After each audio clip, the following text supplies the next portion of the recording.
video provides some points for consideration when you're doing the capital structure analysis. By capital structure, we mean how is the organization financed? By debt or by equity? So it starts by looking at the balance sheet and considering the size of the equity on the balance sheet compared to the size of the liabilities. And then we move into looking at the interest cost or the cost associated with the debt and seeing whether the organization is able to manage that level of interest cost. Capital structure is sometimes also referred to as the level of gearing or the level of leverage. So if you hear those words, they're slightly interchangeable. It's referring to the presence of debt or the structure, the financing structure within an organization. Let's have a look at the JB Hi-Fi balance sheet. So back to the balance sheet of JB Hi-Fi. We'll scroll down and have a look at the liabilities and the equity section, because that's the parts that we are concerned with when we look at capital structure. So let's start off. When we are looking at our debt, we see that the total liabilities here is 1.544 billion. If we look at our equity figure, we've got 947 million.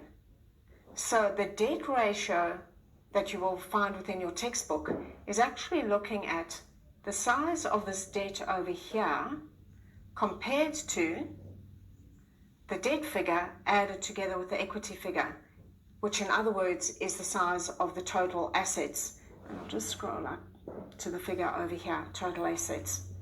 So the debt ratio takes total liabilities, divides that by total assets, and we get a proportion. And the equity ratio will take our total equity figure of the 947, divide that by the total assets, and we'll get a percentage. Now the debt percentage and the equity percentage must add up to the 100% because they are just the two different ways of funding the total asset figure. So have a play with those. Look at the ratios within your text and you will see that the debt percentage plus the equity percentage will always add up to the 100%. So what is this actually telling us? It's giving us a sense of, based on the total assets within the organization. So over here, JB Hi-Fi has got $2.49 billion worth of asset. Of that, how has that been financed? Is that financed by debt or is that financed by equity? We look and say that around about 50% equal proportions is considered safe and an average. Of course, this varies depending on the organization. It depends on its growth phase. It depends if it's in a big expansion or in a more mature phase of the organization. It also depends on the risk propensity. So lower debt will be a lower risk, but it does mean that expansion might need to be slower, and we're relying on the shareholders for any expansion within the organization. When I did the ratio for JB Hi-Fi, by taking our total liabilities over here and dividing it by the assets, the ratio came up at 62%. So that is fairly standard for an organization of this size. Remember, there's a fairly large payables figure.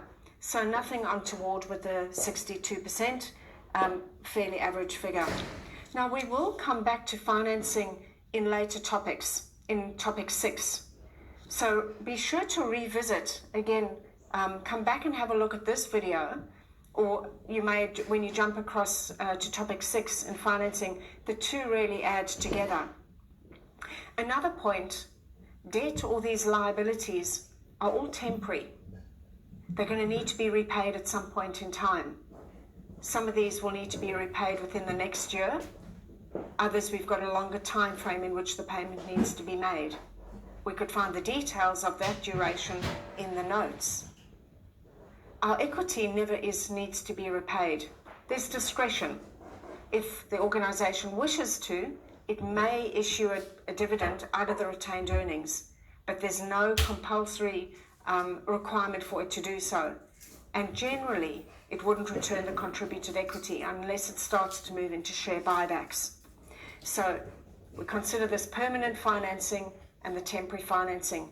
Hence, as we go to a higher percentage in the debt funding, it's telling us that a higher percentage of the asset base is actually being funded by temporary financing that will need to be renegotiated, or we'll need to bring in additional equity should we wish to keep the same size of the asset base.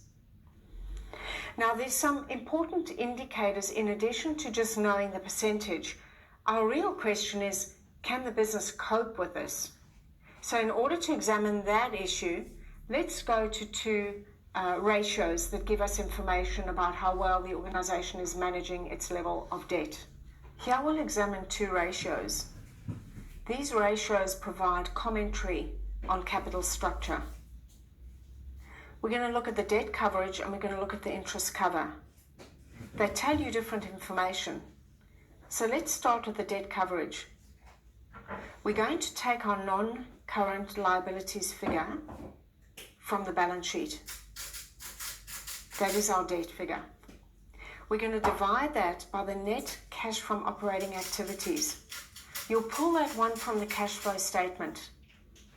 So at this point, you might wish to pause the video and open up JB Hi-Fi and just make sure that you're able to locate those two figures.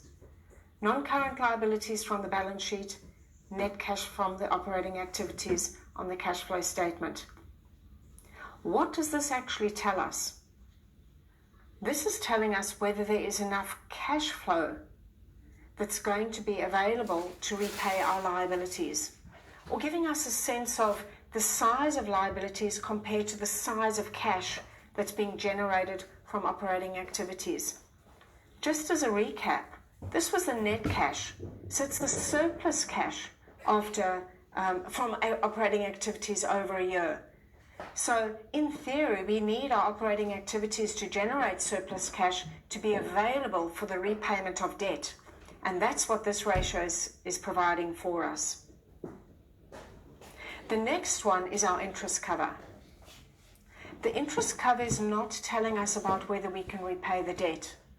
It's telling us whether we can service the cost of the debt, in other words, the interest cost. To calculate this one, we take our EBIT figure. That's from the income statement. It might also be called operational profit, or the earnings before finance costs, or earnings before interest and tax. It might carry any of those names on the income statement. But essentially, it's our measure of operating profit. So notice here I'm using the word profit and not cash, which is what we looked at with our debt coverage. We then compare the profit to the finance costs, or in other words, the interest costs. So here we're saying, is the business making enough profit to cover the interest cost on the debt, or the interest associated with the debt? So not telling us whether we can repay it, but can we bear the interest cost on our debt? We normally look for a ratio of around a minimum of 3 when we're looking at our interest cover. If our ratio is below that, it's telling us that our interest cost is eating substantially into the profits of the organization to a point that is concerning and risky. Sometimes lenders will actually put a covenant on the loan attached around this ratio.